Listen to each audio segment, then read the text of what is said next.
Locked in the basement for talking to my therapist, I realized one thing: my parents' lessons were never about love. When the police kicked down the door, my father yelled, "We have the right." The officer just smiled and said, "Not anymore." I'm Olivia Martinez, 23, and this wasn't the first time I've been locked in our basement, but it would be the last. The darkness was absolute, save for the thin strip of light beneath the door. The concrete floor felt ice cold beneath me, and the musty air filled my lungs with each shaky breath.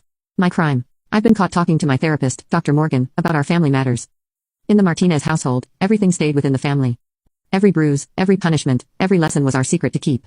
My parents had made that clear since I was young. This time, Dad found the appointment card in my jacket pocket during their weekly room inspection. My father had exploded, ranting about betrayal and family loyalty. My mother stood by, wringing her hands but saying nothing, her usual response to his rage. "How dare you talk to strangers about our private affairs," he had shouted, his face inches from mine. "After everything we've done for you." I hadn't fought back when he grabbed my arm and dragged me toward the basement. Experience had taught me that resistance only made things worse. My younger sister Anna watched from the top of the stairs, her eyes wide with fear, but her mouth firmly shut. Now sitting in the darkness, I pulled my knees to my chest and tried to steady my breathing. Dr. Morgan had warned me this might happen. "Your parents show classic signs of controlling behavior," she'd said during our last session. "If they discover you're seeking help, they might escalate." She'd given me her personal cell number programmed into my phone under a fake contact name. My phone was now upstairs, probably being searched by my father, but he wouldn't find anything suspicious. I'd learned to be careful. The basement had a small bathroom, my parents weren't completely cruel, and a water bottle that would have to last me 3 days. No food though. "Fasting builds character," my father always said during these punishments. Hours passed, marked only by the changing intensity of that thin strip of light under the door. I heard movement upstairs, muffled voices, the sound of daily life continuing as if nothing was wrong, as if locking your adult daughter in the basement was perfectly normal. Around what I guess was dinner time, I heard my Aunt Maria's voice upstairs. She often came for Sunday dinner, playing the role of the perfect extended family. "Where's Olivia?" I heard her ask. "She's not feeling well," my mother's voice, practiced in deception. "She's resting in her room." But Aunt Maria must have known something was wrong. Later, I heard her arguing with my father, their voices carrying through the basement vents. "James, this has to stop. She's not a child anymore. Stay out of it, Maria. We know what's best for our daughter. She's 23. For God's sake, you can't keep doing this. Our family, our rules, don't interfere." Later that night, I heard soft footsteps on the basement stairs. "Olivia." Anna's whisper carried through the door. "Are you okay?" "I'm fine," I whispered back, pressing my hand against the cold wood. "Don't let them catch you down here." Aunt Maria's really upset. She threatened to call someone, but Dad said he'd cut her off from the family if she did. That was my father's ultimate weapon, the threat of exile. It had kept our relatives quiet for years, all of them choosing to look the other way rather than risk being cut off from the family. "Just go back upstairs," I told Anna. "I'll be okay." As her footsteps faded away, I thought about Dr. Morgan.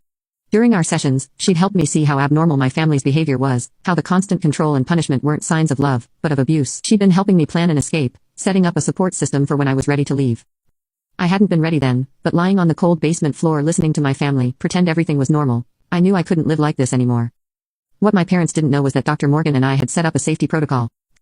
If I missed our appointment without calling to reschedule, she would know something was wrong. I had one scheduled for tomorrow morning. As I curled up on the thin blanket I found in the corner, I thought about all the times I'd accepted this treatment, believing I deserved it, believing it was normal. Dr. Morgan's words echoed in my mind. "You're not crazy, Olivia. What they're doing isn't love, it's control, and you deserve better." The basement's darkness felt different now. Instead of feeling like a punishment, it felt like a waiting room. Tomorrow would come, and with it perhaps my chance at freedom. I just had to survive one more night in the dark. The sound of police sirens jolted me awake. Through my groggy haze, I heard heavy footsteps upstairs, followed by my father's raised voice. "This is ridiculous. We have the right to discipline our daughter as we see fit." My heart raced. Dr. Morgan had followed through.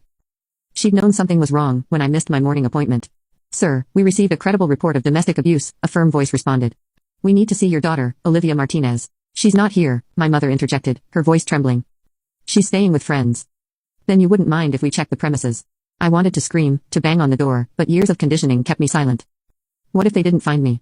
What if my parents convinced them everything was fine like they always did? "You need a warrant," my father shouted. "Actually, sir, given the nature of the report and the immediate concern for safety, we don't. Please step aside." Footsteps moved through the house. I heard doors opening, voices calling my name. Then finally, they checked the basement. The key rattled in the lock, and suddenly light flooded the space. I squinted, shielding my eyes as 2 police officers descended the stairs. Behind them, I could see my parents' faces, a mix of fury and fear. "Miss Martinez," one officer knelt beside me while the other radioed for medical assistance. "I'm Officer Torres. Can you tell me how long you've been down here?" 2 days, I managed, my voice hoarse. "Since Sunday afternoon." She needed time to think about her behavior, my father called down. "We're her parents, we have the right." Officer Torres turned to his partner. "Get them out of here, now." As they led my parents upstairs, I heard my mother crying, playing the role of the distraught parent. My father was still protesting, threatening to call his lawyer. The paramedics arrived quickly, checking my vitals and helping me up the stairs on shaky legs. In the living room, I saw Anna huddled in a corner, tears streaming down her face. Aunt Maria stood nearby, her expression a mix of guilt and relief. "I'm so sorry, Olivia," she whispered as I passed. "I should have done something sooner." Outside, neighbors had gathered to watch as my parents were placed in separate police cars. Mrs. Peterson from next door covered her mouth in shock. She'd known our family for years, but like everyone else, had chosen to believe the perfect family facade. At the hospital, Dr. Morgan was waiting. She rushed forward as they wheeled me in, her professional demeanor cracking slightly as she saw my condition. "I knew something was wrong when you missed our appointment," she said, walking alongside the gurney. "Your father's messages about you being away didn't add up.